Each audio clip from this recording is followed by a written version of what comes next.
Hey everyone, and welcome to this quick Finance 2020 explainer. Today, we're going to wrap up Chapter 2 by breaking down the core intuition behind money. We interact with it literally every single day, but we rarely stop to think about what it actually is, how it moves around, and what its digital future looks like. So, let's dive right in. Here's our roadmap for today.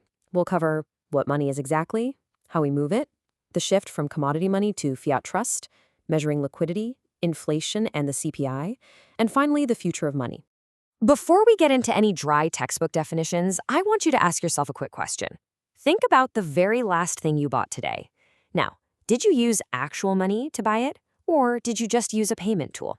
Keep that in the back of your mind as we get started.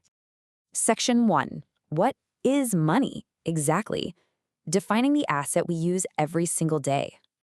Okay, so it is absolutely crucial to clear up a super common misconception, especially for your exam.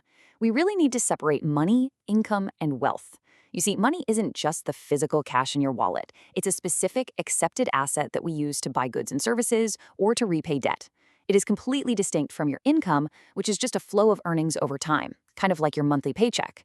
And it's definitely different from your wealth. Wealth is the total accumulated value of everything you own minus what you owe. Think of it this way. Money is just one highly liquid piece of your giant overall wealth puzzle. Now, for an asset to officially be considered money, it has to do three heavy lifting jobs. First, it's a means of payment. This is a big deal because it helps us completely avoid the hassle of bartering. The double coincidence of wants, meaning you don't somehow have to find a barista willing to trade a cup of coffee for your finance textbook. Second, it acts as a unit of account. It gives us a universal measuring stick to quote and compare prices. And third, it's a store of value. It lets you preserve your hard-earned purchasing power from today so you can spend it tomorrow. And that brings us right to liquidity.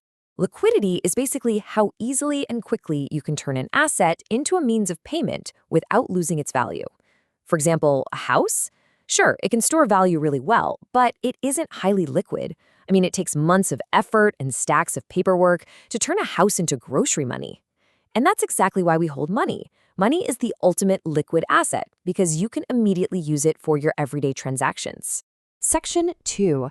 How we move money. The payment system. Right, so now that we know what money actually is, we need to talk about the payment system. This is essentially the giant network that allows money to move around. We're talking cash, checks, electronic transfers, payment apps, digital wallets, the whole shebang. But here's a massive trap students fall into: confusing the payment tool with the money itself. Think about your debit card. Swiping it simply moves your existing, actual money straight out of your bank account. A credit card, on the other hand, that's not money at all. It's really just a handy tool giving you temporary access to borrowed funds. Section 3. Commodity money to fiat trust, the evolution of value. Money has gone through a massive evolution over human history. We used to rely heavily on commodity money, things like gold coins that actually had their own intrinsic physical value.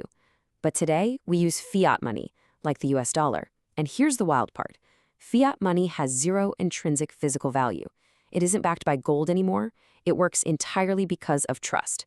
We trust the government, the central bank, and the financial system. In the US, this whole system is managed by the Federal Reserve. And just for some historical context, we actually fully shifted away from gold convertibility back in 1971 under President Nixon. And looking at history really drives home why that trust is absolutely critical. When a government loses credibility and just prints way too much fiat money, you get hyperinflation. The classic textbook example is 1923 Germany.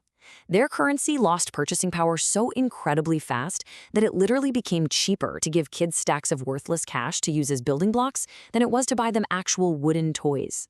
Wild, right? Section 4. Measuring money and liquidity, tracking what's out there. So because the amount of money floating around heavily impacts inflation and economic growth, economists have to carefully measure it. But it's tricky because different assets have completely different levels of liquidity. So they group them into categories called money aggregates, moving from super liquid cash down to slightly less liquid stuff.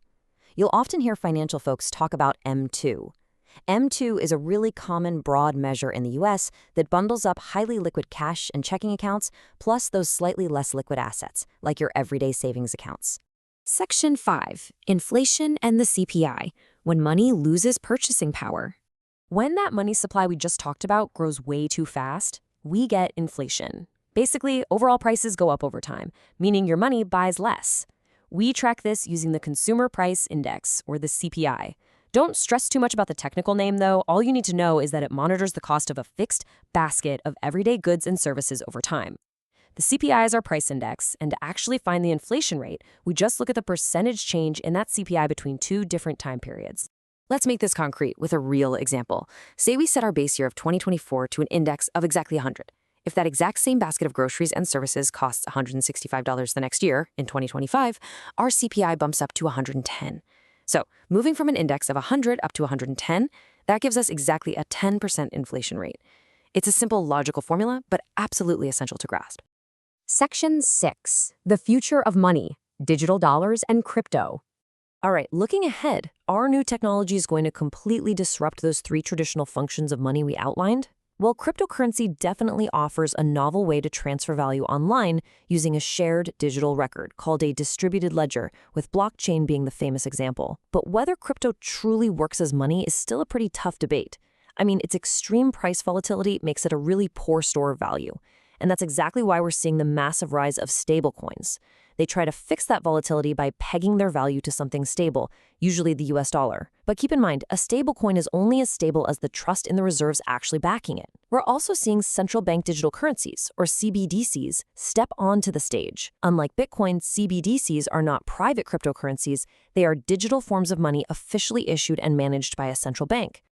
So, as trust and stability continue to dictate our financial landscape, the big question remains. Will a decentralized digital token ever fully replace the fiat cash in your pocket? Or will central banks always maintain the ultimate control over how we move value? It's a fascinating puzzle to keep in mind as you review your notes. And finally, before we wrap up, this video is for University of Utah educational purposes only. It is not financial, investment, or trading advice.